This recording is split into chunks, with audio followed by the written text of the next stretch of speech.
confidence in coaching.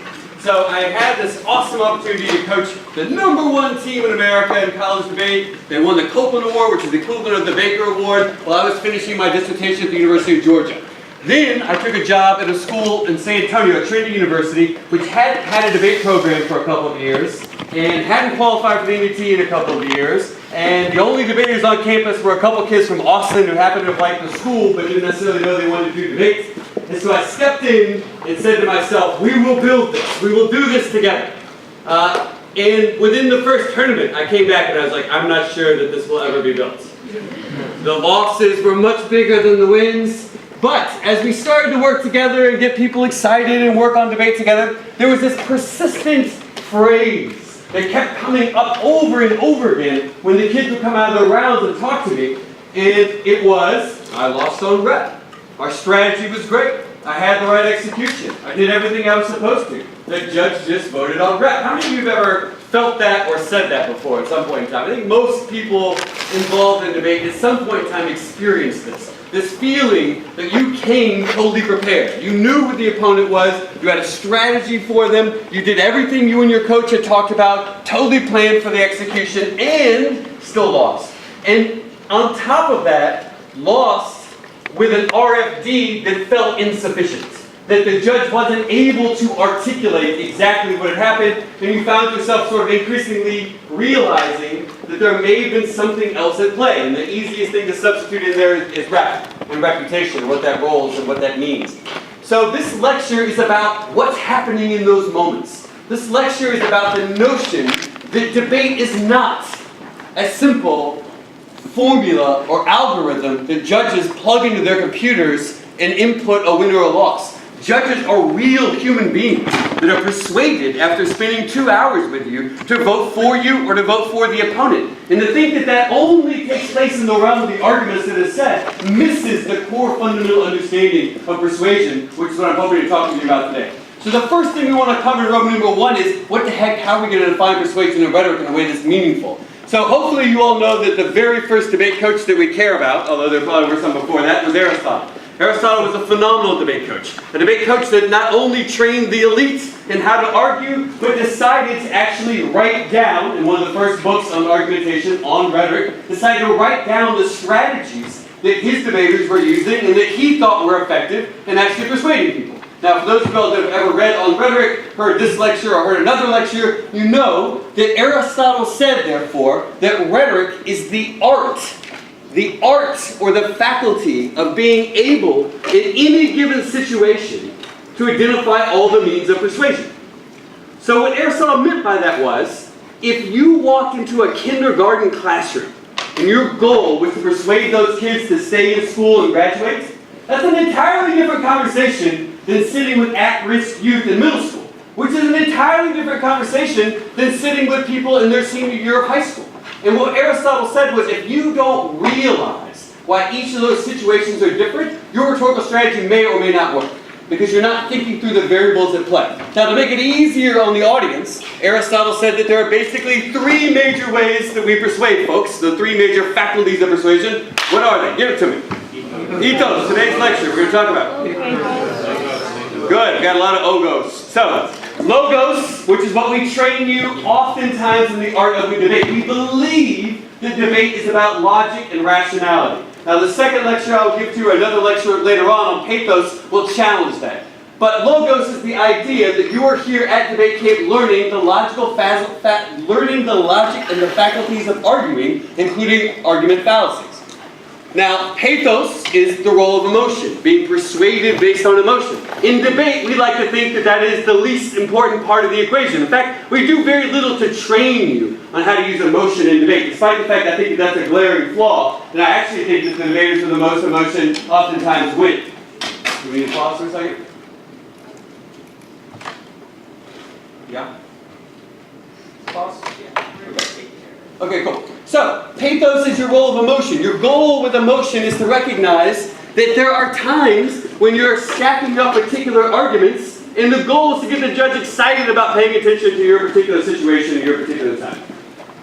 So, ethos, which is the subject of today's lesson, is the notion of credibility. Now, when Aristotle said ethos, he didn't simply mean credibility. And oftentimes in public speaking class, we say something like, oh, what is your credibility? And that's what your ethos is. But Aristotle actually meant something way deeper than that. He said it was actually your dwelling place. Now, your dwelling place does in fact include your ability to be persuasive in your credibility, but it also involves, more broadly than that, your system of ethics. It involves who you are, who is the core of your person, who is the content of your being. Now, according to Aristotle, which do you think he said thousands of years ago was the most important for persuasion? Ethos. He said hands down that the same speech given by one person that the audience deems credible, if given by another person that the audience does not deem credible, they will reject it. That logos is an extremely important part, pathos is an extremely important part, but if you don't have ethos, if you don't have credibility, it doesn't matter how good your argument is. Now, insert that into the debate scene, and we're going to start to see why this notion of losing on rep takes on an entirely different understanding or an entirely different meaning. So, with armed now, with the understanding of how the lectures are broken down, a separate lecture on pathos, an entire camp dedicated to logos, this is our opportunity to talk about ethos. Did I follow that? Excellent. So transitioning on then. We want to talk about ethos in debate. Okay, so debate is one of the weirdest activities that exists. And I think it's part of the reason why everyone in this room is drawn to it. Because the only rule of debate is what? Speech times aren't a rule. I've seen countless debates where both teams have agreed not to make speech times a relevant consideration. Have you all not seen that happen before? No. Have you ever had a situation like, how would the tab room ever know? As long as the ballot is signed within the time frame the debate is supposed to have occurred, would the tab room come running in and say, oh my goodness, we heard in this debate that all four of the debaters and the judge agreed to make each speech 2 minutes longer to take it from the prep time? What would the tab room do if somebody did that? Nothing, right? Okay, it's not a rule. What's the only rule of debate? Yeah, in the back. Okay, as a general rule, there's a winner and a loser, and how do we decide that? Based on whose name is written at the bottom of the ballot. The rule of debate is persuasion wins. The way you win a debate, Callum does this on the first day of our lab, we're going to do it again right now. There's only one way to win a debate, and that's to have the judge put your name at the bottom of the ballot. That's how you know you won. That's how you know you lost. Fundamentally, this is a game of persuasion. If you're willing to wrap your head around that for a second and say, yes, I agree, then it changes your perspective on very basic questions like what's a good or a bad judge. Well, a good or a bad judge isn't something that is easy to define when the role is persuasion. The question is what's your connection to the ability to persuade them in a given moment. So, when we talk about that, the A sub-point that we want to talk about underneath debate is that we are an activity built on persuasion. An activity built on persuasion. Somebody tell me how you persuade a judge that you know something about the topic before you have ever said a word in the debate. Before the 1AC begun. Yes, I saw a hand. Your college. Okay, good. So there are lots of ways in the debate community that we communicate that we know something about the topic. So it could be that you come from a particular institution that is known for having good debaters. As a result of that, we know that your coach would have you prepared, and we know that that coach wouldn't put somebody in a debate. Good. But let's assume we're taking the coach out of the equation. Literally, this is a room. A debate will take place in here. There are 2 tables at the front of the room. The 4 debaters walk in from the back of the room. You all are audience members. How do you know which of those teams, or if both of those teams, know something about the topic? Yeah. Okay, good. How you communicate with each other before the debate? How you interact with the opponent before the debate? The questions you ask them before the debate about their affirmative or about their negative positions? All of those matter to the audience. If you don't think the judge is paying attention when you walk in the room, you're out of your mind.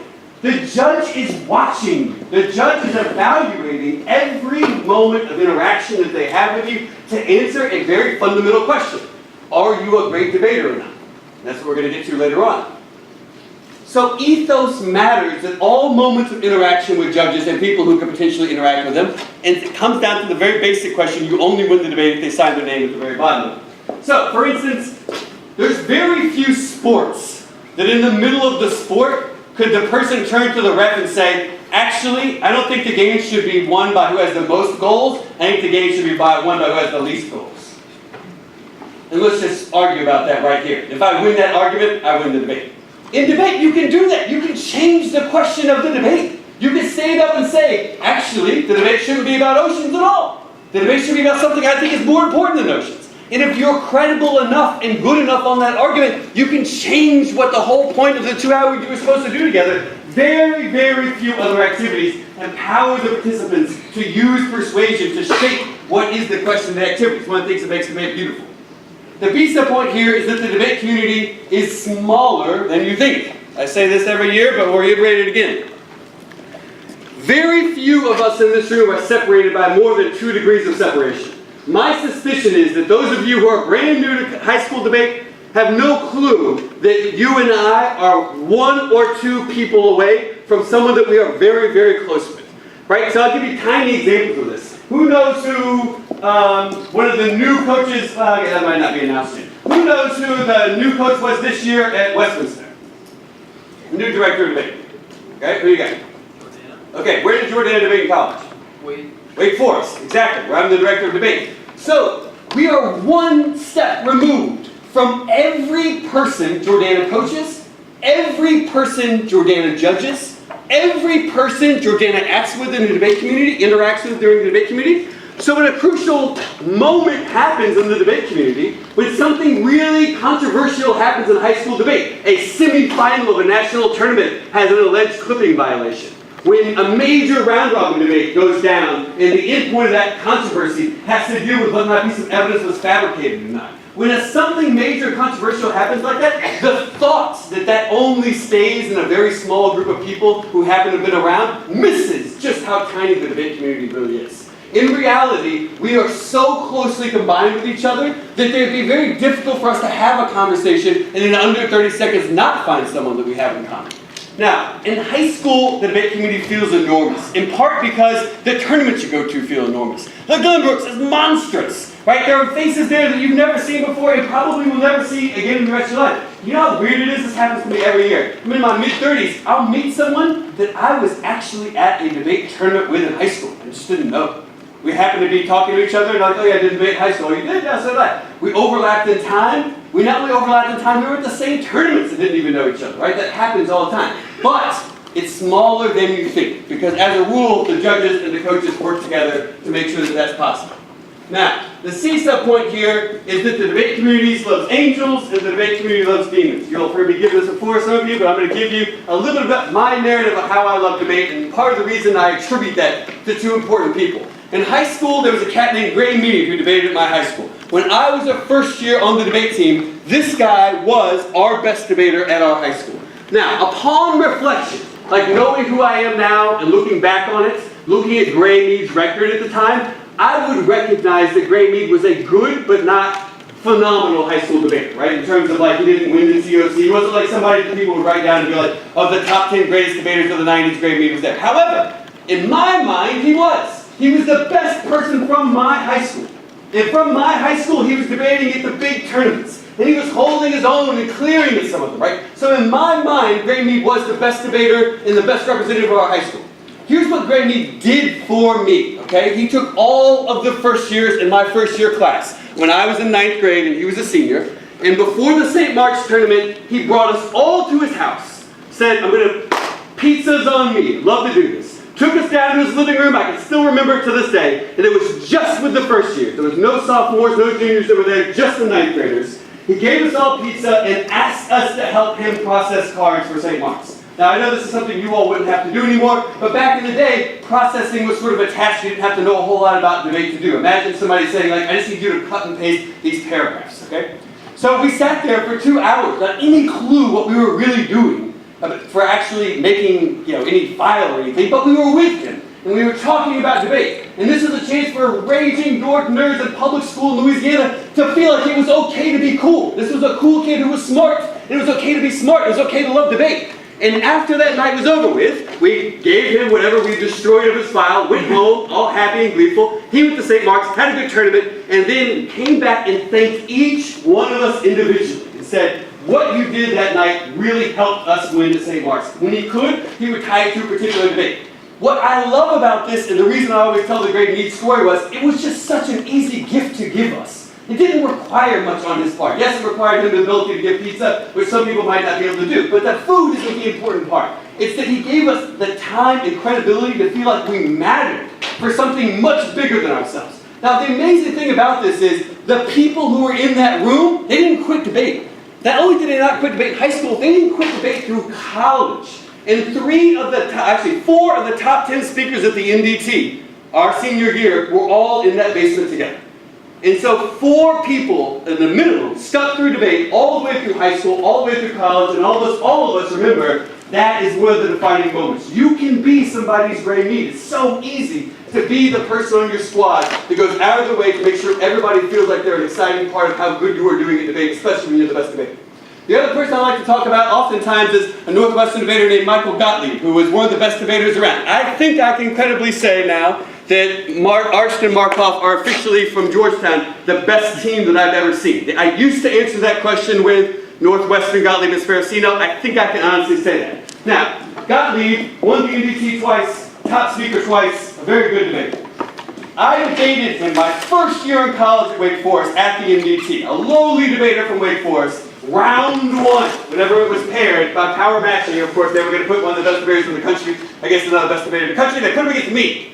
So my partner and I fight the good fight, have a good time. We lost. But what's important is that before the debate even began, Gottlieb, in the moment he is in the most fierce intensity of winning the NDT, came across the room, introduced himself, shook our hands, and said, "Hi, I'm Michael Gottlieb. Who are you?" "I'm Jarrod Atchison." "Nice to meet you, Jarrod. Is this your first time at the NDT?" "Yes, it is." "Well, I'm excited to get a chance to debate." "So am I." Got our asses kicked. Now, the final round's over with. He wins the NDT. We happen to be passing each other late at night in the halls of a hallway in a hotel. Like one of those awkward, are you going to look at each other or not? You really have to. We're smaller than this space right here, so you kind of have to acknowledge each other's existence. And as we got close, he said, "Hey, Jarrod." The dude remembered me from round 1 when I had done nothing to make a mark on this guy's career, and he just won the NDT. And I, of course, said, "Congratulations," gave the high five. An extremely important moment in my life to recognize you can be the best and still make even the kids who are not the best at that time feel like they're just as much a part of the debate community. Now, fast forward. Those were the angels when I was debating. I want to tell you a little bit about some of the people I've had now that I've been judging, and now that I've been coaching a little bit. 3 people stand out to me. The first is a guy named Martin Osborne, who didn't debate at any place close to a place like Wake Forest as an undergraduate. He was a relatively no-name high school debater who stumbled into college debate in large part just so he could afford to go to college, got the college debate, and then once he made the decision, I'm going to do this and do this the right way, he was one of the most fierce competitors around. I knew Ozzy from not only having been top speaker at the NDT, I mean something that was basically unheard of. There was actually a bet in his own squad where the dean, who had been a former director of debate, said there'll never be a top speaker from Southwest Missouri State, from Mo State. They said it'll never happen. And so he comes rolling in the door and does it. Top speaker at the NDT, semifinals, unfortunately lost to Wake Forest, but semifinals of the NDT, an exceptionally good debater. I always knew him as a fierce competitor, that part I got. But he came to Wake Forest as an assistant coach, and for 2 years, I figured it out. Holy crap, does this guy love the activity. It wasn't just that he liked to win. He loved debate. He loved every part of debate. It wasn't like, some coaches will say to you, like, I really like working on the politics argument, I really like working on the K, or I really like doing the preps, or I like doing this thing. He literally wanted to be a part of everything the squad did.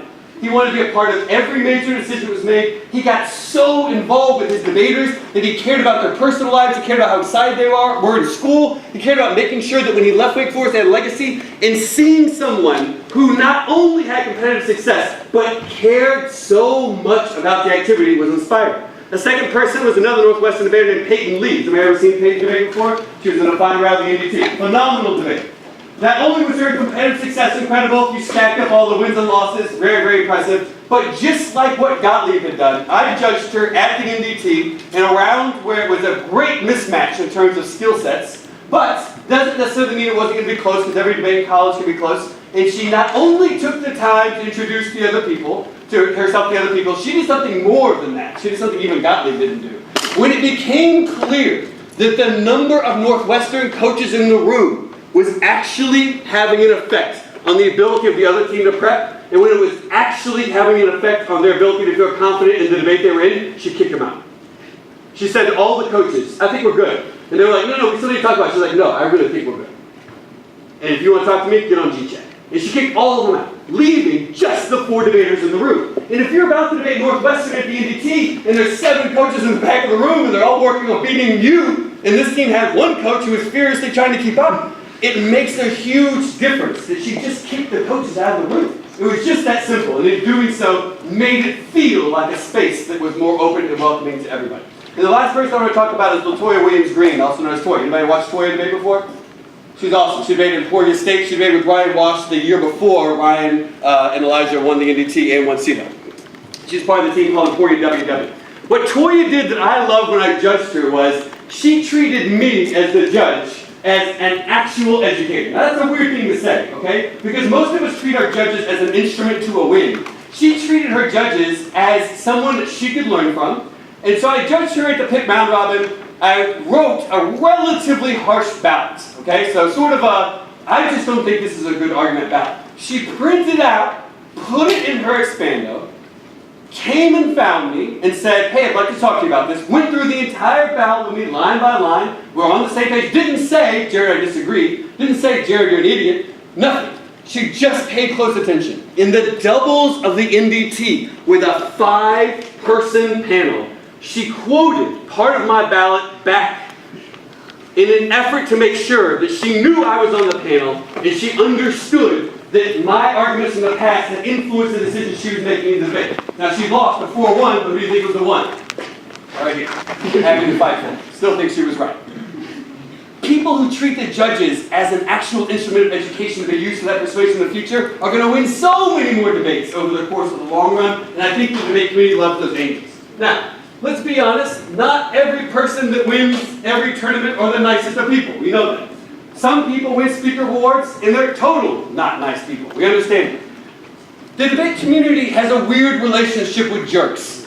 Sometimes we see jerks as communicating confidence. So the person who is totally dominating in the CX, somebody who's totally really aggressive before the debate, that communicates a certain confidence which has a role in ethos, because confidence is a crucial component. However, that being said, there is a line at which you transition from being a really good debater that everybody thinks is respectful and confident to being the jerk everybody wants to be. And that happens. Now here's the thing that most debaters don't think about. It happens for your judges too. It happens. How many of you all have ever been in an uncomfortable situation where someone was arguing with the judge and they got so uncomfortable, you were uncomfortable even though it wasn't you doing it? Has that ever happened before? Yeah, okay, most people have. Exactly. The problem that occurs in the debate community is you have to think through the repetition of judges for the future. So this happened, true story, honest to God story. Green Hill, I show up to judge. I've judged at the round robin, I'm at the tournament now. We're having a great time. Break round happens, I vote against the team flips out. All right, I get it, you lost your break round, you're not very happy about that. But it was not a traditional flip out like we're sad, we're upset, or we disagree with the decision. It was like you're an idiot, F-bomb here, F-bomb there. Shut the computer and walk out before I even actually got more than 30 seconds into my decision. That's fine, you don't want to hear it, no problem at all. But you better strike me. Guess who judges round 7 of the TOC in the break round? Same exact team. Me. Imagine what it felt like as a judge to walk into the room and have nothing but squibbling and squabbling. Oh, I never got a chance to really email you about that, but the way I acted last time was probably across the line. Oh, really? I don't even really remember. Now, the team happened to win that break round, that was a different story. But the point is that when we talk about how we relate to people, ethos isn't something that's just so short-term. It transcribes over time, especially with interactions. Now, when I say the debate community loves demons, it's because it's true. We have so much of this activity that rests on trust. What are the ways that you could cheat in debate? Clipping is the easiest one, and probably the one that's most pervasive in high school based on my conversations with other high school coaches. It is not a thing in college to the degree that I think it is in high school. I will simply say this. Clipping is something that once you are tagged as a clipper, stays with you for your entire debate career. I can't tell you the number of times that I've had one of my college debaters walk up to me and say, make sure you go tell this other weight team to really watch this speech stock, because the guy they're about to debate clipped all the time in high school. That happens every year that happens, where somebody enters their college career with a supposedly fresh set of faces, a fresh new start, and everyone already knows they have a reputation for being a card flipper in high school. And I understand that the high school is sort of like up for debate about what it means and what it doesn't mean. Let me tell you what the penalties are in college that I believe will trickle down to high school in a very short order. You get caught for clipping, you cannot clear on speaker points, and you cannot receive a speaker award, automatic loss. So let's think through that for a second. You cannot clear on speaker points, which means that if you are 5'3" in a major college national tournament and you need speaker points to clear, because you've clipped, you cannot by default clear. You can't. Tournament imposed regulation and rule. So there's a more authoritarian approach, but realistically, the beauty of cheating is that you oftentimes don't get caught, right? And that's the thing that comes up with cheating. Like, I can give you the ethos lecture, like, if you get caught, bad stuff will happen to you. What other ways could you cheat that other people will probably never know about? Okay, stealing crap, yeah, I don't know. I mean, I agree that's cheating. I don't know if that's on the same magnitude as this, but I'm with you. What else? What do you say? Yeah, we live in a world where people cut anything as cards, right? I've seen Facebook updates cut as cards. Honestly, Facebook updates cut as cards were read at the NDT this year. So if that's the case, that the standard for evidence is as low as it is, it's not that hard to imagine that someone could create a blog, make sure it has plenty of embedded sites, rationalize to themselves that it has a bunch of war incentives, rationalize to themselves that they're actually citing appropriate research, and then use that to beat one of the top teams in the country's ass. That's not unheard of. It's happened in the debate before. And if you could do it, what else? What other ways you could cheat if you really were feeling it? Good. You can steal files from people, especially people that aren't open source. You can steal speech stocks from people that don't want to do that. The point I'm getting at here is that all of the decisions we make in debate are about who you are, what your dwelling place is, what your character is. And the punishments that come with people knowing that you cheat are very profound. The debate community is based on persuasion. But from a more central question, if you do that, you're doing disrespect to the game, and you're doing disrespect to yourself, and you probably won't be able to say to yourself tonight and say that you have, in fact, actually won a debate or a debate tournament when you cheated in the way. So, Roman number 3, what makes a great debater? What do you think? So, the 2 greatest debate teams of the recent era in college debate have done historic things in short order. Georgetown A&M may be the best team to ever debate in college. That may be something that can be proven statistically. That they won the NDT twice, and in the year they didn't win the NDT, they were in the semis and won the Copeland Award for the top-ranked team. That's a pretty impressive thing. In college debate, Ryan Wash and Elijah won seeded nationals and the NDT in the same year. Has never been done before, and may never be done again. In your mind, do you have a great debater? Someone that in your mind is like, that's the best person I can think of? Okay, tell me about them. What are the attributes you assign to the great debaters? Yeah. Okay, good. They care about the community. Why? Like, that doesn't, you don't have to care about the community to win. So why is caring about the community a necessary component of being a great debater? Okay, so the argument Alex is making is that you give back, and that giving back, why is that I'm with you, but why does that make you, why is that a necessary part of being a great debater? Why couldn't you just be a debater that gives the finger to the debate community and just shows up and says, I'm just better than all of you, and I'm going to win every debate? People really don't want to remember you. You're like that. Good, because inevitably part of the community praise for being a great debater is a community evaluation, and part of that is what you give back. I like that, good. What else makes a great debater when you think of one? On your squad, remember, it doesn't necessarily have to be somebody that's competitively successful at a level that impresses everybody else in this room. Just even on your own squad, when you think of a great debater, what are they like? Yeah. Confident and intelligent. Okay, good. Confident, intelligent, those are good. What else? Yep. What did you say? Friendly. Friendly, okay, good. I love that. Confident, friendly, we're describing all positive things here. Yeah. Clear speaking, for sure. Yeah, absolutely. I wish that was more widely valued. I'm with you on that 100%. Yeah. What else? Yes. Well, I'm sorry. Well-rounded, and then behind you, yes? A good teacher. Yeah, that'd be awesome. Yeah, if they're a great debater, they can teach other people. Good. Yeah. Diligent, all right? We're getting very close to diligent. There's like one phrase that we haven't said yet that everybody normally says pretty quickly when we're talking about who are the great debaters. What else? Hardworking. Hardworking, yeah, right? Hardworking. Here's the thing I want to ask you. This I find so weird. Who won the TOC last year? Centennial. Hopefully you don't know that. Centennial won the TOC last year. Hardworking? Yes, no? Yes. Okay.